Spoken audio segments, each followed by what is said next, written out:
Hello there. Good morning. I tell you what, I'm a blessed man from God's love and His mercy and His grace, His forgiveness. I can't begin to understand the love of God, and we never will. Someone that sent His only Son to die for us that we could be forgiven of our sins. It's just hard to imagine.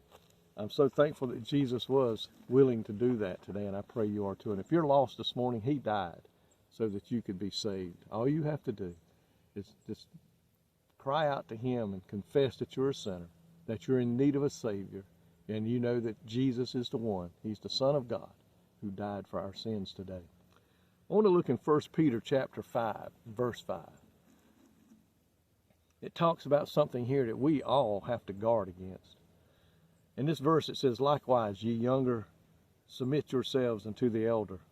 Yea, all of you, be subject one to another, and be clothed with humility." That's the key part of that verse.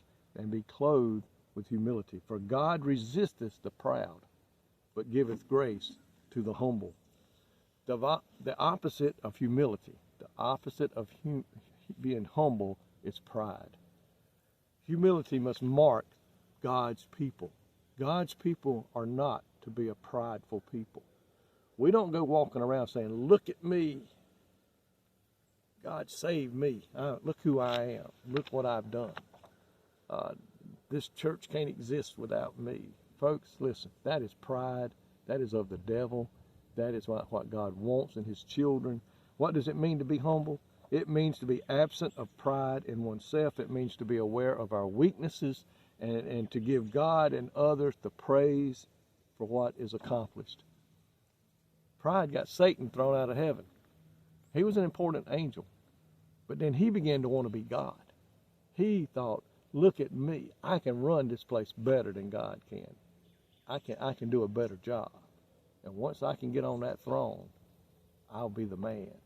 And it got him thrown out of heaven. God does not like pride. It is one sin He hates sin, but that is one that is on His radar.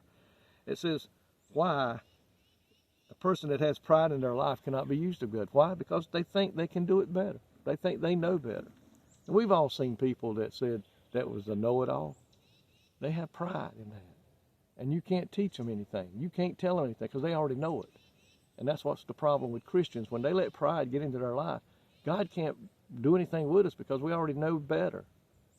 In James 4 and 6, the last part of that verse says, "Wherefore He saith, God resisteth the proud, but giveth grace unto the humble." We see again, that's Him saying it again. God was making sure we understood.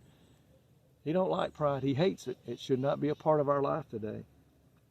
A person with pride is of no use to the kingdom of God.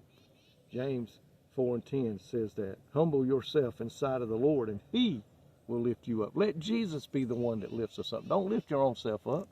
So it says, humble yourself in the sight of God, that He may lift you up and bless you. Pride stops the blessings of God in our life, while humility opens up the windows of heaven that God will just pour out blessings upon us. In closing, Philippians 2 and 3 says, let nothing be done through strife or vainglory, but in lowliness of mind, let each esteem others better than themselves. God's grace, God's presence in the humble gives greater grace to us. Listen, we must look at others and for what they have done, to lift them up. Don't lift yourself up. Don't lift yourself up. That's not good. We must consider others to be more important than we are. Let's be humble. And when we get humble, God can use us greatly. But even if He begins to use us greatly and He begins to bless us and we begin to grow in the Lord, don't let pride, the devil's going to do his best to let pride creep in, and it will do that. It will creep in unaware.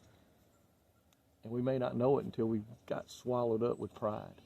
Let's pray and ask God to keep us humble. Let's pray and ask God to help us stay in need of Him, giving of our time and ourselves to others, humbling ourselves down to serve others like Christ came to serve. He could have come down here and walked about, look who I am, the Son of God. But He came down here and humbled Himself to the point of washing the disciples' feet. and dying upon a cross. Lord, thank you today for showing us what humility is, showing us what it means to be humble.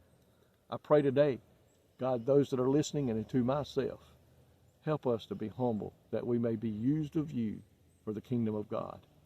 Help us not to get the big head, not let our hearts swell up. Look at me. But God, let us look to you, that we may stay humble and be blessed of you, that we may in turn bless others. In Jesus' name I pray. Amen. May God bless you today is my prayer.